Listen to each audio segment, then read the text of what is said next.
नमस्कार मंडळी. आज एक विनोदी गोष्ट तुमच्यासाठी मी घेऊन आलोय. मंडळी, लग्न म्हणलं की आनंदाचा क्षण असतो.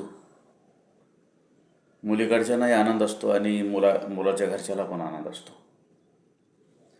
मग असंच एक लग्न थाटामाटात पार पडतं.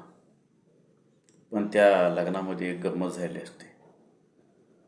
कोणीतरी काही लपवलेलं असतंय. त्याच्यामुळे त्याची कशी फजिती होते तो किस्सा या लग्नामध्ये घडलेला आहे. तर नवीन जावई बापूंना रात आंधळं, म्हणजे त्याला रात्रीचं दिसत नसतं. पण तो हा दोष लपवतो आणि लग्न करतो. मग लग्न थाटामाटात पार पडतं.